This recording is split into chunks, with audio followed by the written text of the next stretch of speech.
خدیجہ، ابھی تک جو میری تراویح کی نماز قضا ہو چکی ہے اس کی قضا پڑھنی پڑے گی؟ فاطمہ پوچھتی ہے کیا تراویح فرض ہے یا واجب؟ خدیجہ فاطمہ کو افطار کی دعوت پر بلاتی ہے۔ فاطمہ اس کی فیملی کے ساتھ افطار کرتی ہے، مغرب کی نماز پڑھتی ہے۔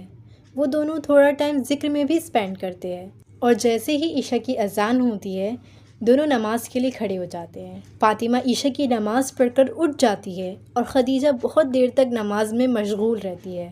تراویح کے ختم ہونے پر خدیجہ فاطمہ سے پوچھتی ہے تم نے تراویح نہیں پڑھی؟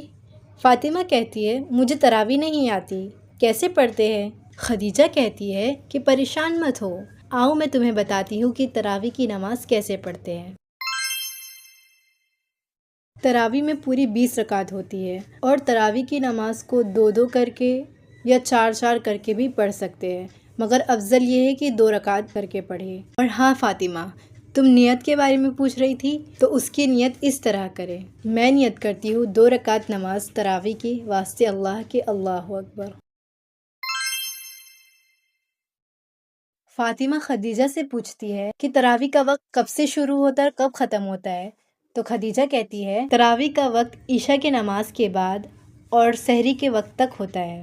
خدیجہ کہتی ہے تراویح کی نماز پڑھنے کا کیا ثواب ہے؟ تراویح کے ایک سجدے پر 1500 نیکی، اور جنت میں ایک سرخ یاقوت کا محل جس کے 60,000 دروازے ہوں گے سونے اور چاندی کے۔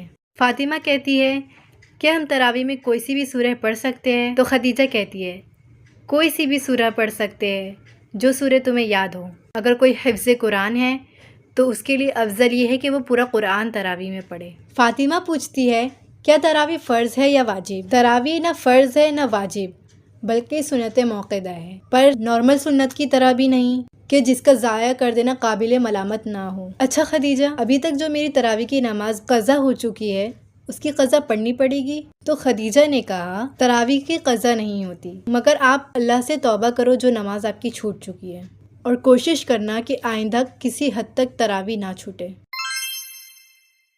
تراویح کی نماز عورتوں کے لیے گھر میں افضل ہے یا مسجد میں؟ تو خدیجہ کہتی ہے مسجد میں پڑھ سکتے ہیں، مگر افضل عمل ہے کہ گھر میں پڑھیں۔